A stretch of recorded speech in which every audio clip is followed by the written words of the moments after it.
ইতিহাসে ডেভিড বনাম গলিয়াথের মতো আন্ডারডগদের লড়াইয়ের গল্প আমাদের সবসময়ই টানে, তাই না? কিন্তু এটা শুধু গল্প না, যুদ্ধের ময়দানে এটা একটা কঠিন বাস্তবতা। আজকের এই বিশ্লেষণে আমরা ঠিক এটাই দেখব, কিভাবে একটা ভালো আইডিয়া একটা বিশাল সেনাবাহিনীর চেয়েও অনেক বেশি শক্তিশালী হয়ে উঠতে পারে। এই কথাটা কিন্তু হাজার হাজার বছরের পুরনো, কিন্তু আজকের দিনেও এটা ঠিক ততটাই সত্যি। যুদ্ধে শুধু সংখ্যাই সবকিছু নয়, বরং অনেক সময় এই সংখ্যার অহংকারী পরাজয়ের কারণ হয়ে দাঁড়ায়। চলুন এই বিষয়টা নিয়ে আরও গভীরে যাওয়া যাক। তাহলে আসল প্রশ্নটা হলো, কিভাবে অল্প কিছু সেনা মিলে একটা বিশাল বাহিনীকে হারিয়ে দেয়? এই বিশ্লেষণের মাধ্যমে আমরা প্রাচীন ইতিহাস থেকে শুরু করে আজকের হাইটেক যুদ্ধক্ষেত্র পর্যন্ত এই রহস্যের উত্তর খোঁজার চেষ্টা করব। চলুন তাহলে আমাদের মূল আলোচনায় ঢোকা যাক। ইতিহাস কিন্তু বারবার আমাদের এটাই দেখিয়েছে যে যখনই কোনো ছোট শক্তি বড় শক্তিকে হারিয়েছে, তার পেছনে সবসময় কাজ করেছে দুটো জিনিস: প্রযুক্তি আর কৌশলগত উদ্ভাবন। এই দুটো জিনিসই সংখ্যা বা সরঞ্জামের অভাব পূরণ করে দেয়। একদম সহজ কথায় মূল সত্যিটা হলো এটাই। আজকের পুরো আলোচনার ভিত্তিও কিন্তু এই একটা লাইন। এখন আমরা দেখব ইতিহাসে কিভাবে এই নীতির সফল প্রয়োগ হয়েছে। তো চলুন ইতিহাসের পাতা থেকে কিছু উদাহরণ দেখে আসি। আমরা এমন কিছু মুহূর্তের কথা জানব যেখানে শুধুমাত্র একটা উদ্ভাবন, একটা আইডিয়া যুদ্ধের ফলাফল পুরোপুরি বদলে দিয়েছিল। আমাদের প্রথম কেস স্টাডি, অ্যাজেনো কোর্টের যুদ্ধ।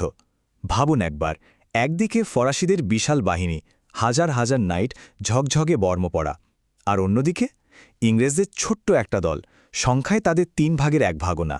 দেখে তো মনেই হচ্ছে এটা একটা অসম লড়াই। তাহলে ইংরেজদের কাছে এমন কি ছিল?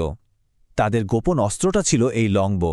দেখতে সাধারণ একটা ধনুক মনে হলেও এটা ছিল সেই সময়ের একটা টেকনোলজিক্যাল মার্ভেল।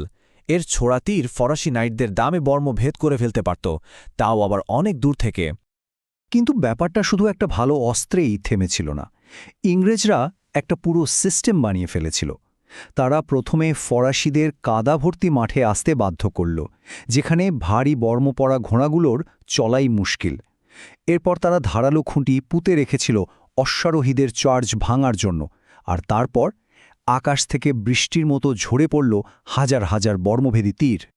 এবার আর একটা উদাহরণে যাই। এবার স্থল আর জলের লড়াই। একদিকে কার্থেজ, যাদের বলা হতো সমুদ্রের রাজা, তাদের নৌবাহিনীর কোনো তুলনাই ছিল না, আর অন্যদিকে রোমানরা, যাদের আসল শক্তি ছিল তাদের স্থলসেনা, কিন্তু সমুদ্রে তারা ছিল একেবারেই অনভিজ্ঞ। তো রোমানরা কি করল?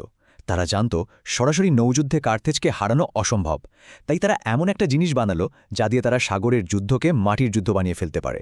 আর সেটাই হলো এই কর্ভাস।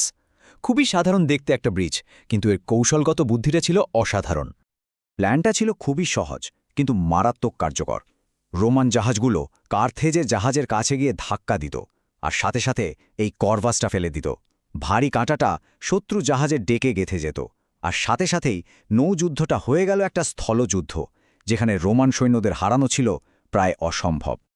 আর এই ব্যাপারটা যে শুধু প্রাচীন যুগেই হয়েছে তা কিন্তু না, একেবারে আমাদের সময়েও দেখুন। ভিয়েতনামে গেরিলা কৌশল, আফগানিস্তানে স্টিঙ্গার মিসাইল বা লেবাননে অ্যান্টি ট্যাঙ্ক মিসাইল, সবখানি একই গল্প। ছোট কিন্তু বুদ্ধিদীপ্ত শক্তিগুলো বড় প্রতিপক্ষকে নাকানি চুবানি খাইয়েছে। তো ইতিহাস থেকে আমরা বর্তমানে ফিরে আসি। দেখুন, মূল নীতিটা কিন্তু একই আছে, শুধু হাতিয়ারগুলো বদলে গেছে। এখন যুদ্ধটা হয় ডিজিটাল আর চালকবিহীন সরঞ্জাম দিয়ে। এই টেবিলটা দেখুন, আজকের দিনের যুদ্ধের চিত্রটা একদম পরিষ্কার হয়ে যাবে। নাগর্নো কারাবাখে কি হল?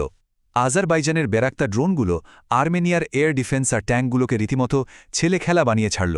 আবার ইউক্রেনে দেখুন, সাধারণ কমার্শিয়াল ড্রোন দিয়ে রাশিয়ার মিলিয়ন মিলিয়ন ডলারের ট্যাঙ্ক ধ্বংস করে দেওয়া হচ্ছে। আর গাজায় টানেলের এমন এক নেটওয়ার্ক তৈরি করা হয়েছে যা আকাশ থেকে নজরদারিকে প্রায় অকেজো করে দিয়েছে। তাহলে আজকের দিনের গেম চেঞ্জার কোনগুলো? এই লিস্টটাই সব বলে দিচ্ছে। Drone, cyber warfare, artificial intelligence আর বিকেন্দ্রীভূত কমান্ড, মানে ছোট ছোট ইউনিটকে দ্রুত সিদ্ধান্ত নেওয়ার ক্ষমতা দেওয়া। এগুলি এখন যুদ্ধের নতুন ভাষা লিখছে। বড় আর দামি ট্যাঙ্কের যুগ মনে হচ্ছে শেষ হতে চলল। এখন আসল প্রশ্ন হল, এই শিক্ষাগুলো থেকে বাস্তবে কি করার আছে? চলুন কৌশলগত অভিযোজনের একটা বাস্তব উদাহরণ হিসেবে বাংলাদেশ সেনাবাহিনী প্রেক্ষাপটে বিষয়টাকে একটু ভাবা যাক। আধুনিক ছোট দেশগুলোর জন্য মূল স্ট্র্যাটেজি হওয়া উচিত ডিটারেন্স বাই ডিনায়াল। এর মানে কি? এর মানে হল প্রতিপক্ষের সমান শক্তিশালী হওয়ার চেষ্টা না করে যুদ্ধের খরচটা এত বেশি করে তোলা যে শত্রু আক্রমণ করার সাহসই পাবে না, তাদের এটা বুঝিয়ে দেওয়া যে আক্রমণ করলে লাভের চেয়ে ক্ষতি অনেক বেশি হবে। তো এর জন্য একটা ব্লুপ্রিন্ট কি হতে পারে? প্রথমত, হাজার হাজার সস্তা কিন্তু ভয়ঙ্কর এফপিভি আর কামিকাজি ড্রোন জোগাড় করতে হবে, যা ঝাঁকে ঝাঁকে গিয়ে শত্রুর ট্যাঙ্ক বা সাঁজোয়া যান ধ্বংস করতে পারে। দ্বিতীয়ত, পুরনো দিনের টপ ডাউন কমান্ড সিস্টেম থেকে বেরিয়ে ছোট ছোট ইউনিটকে দ্রুত সিদ্ধান্ত নেওয়ার স্বাধীনতা দিতে হবে, ঠিক যেমনটা আমরা ইউক্রেনে দেখছি। ড্রোন তো গেল, এর সাথে সাথে ডিজিটাল জগতেও মাস্টার হতে হবে।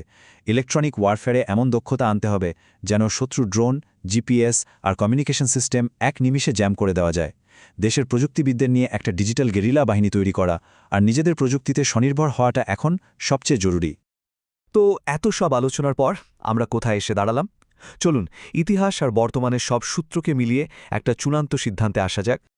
দেখুন, এজিংকোটের সেই লং বো থেকে আজকের এই কামিকাজে ড্রোন, মাঝখানে শত শত বছর চলে গেছে, কিন্তু মূল গল্পটা কিন্তু একটুও বদলায়নি। কৌশল আর উদ্ভাবনই শেষ পর্যন্ত জয় এনে দেয়।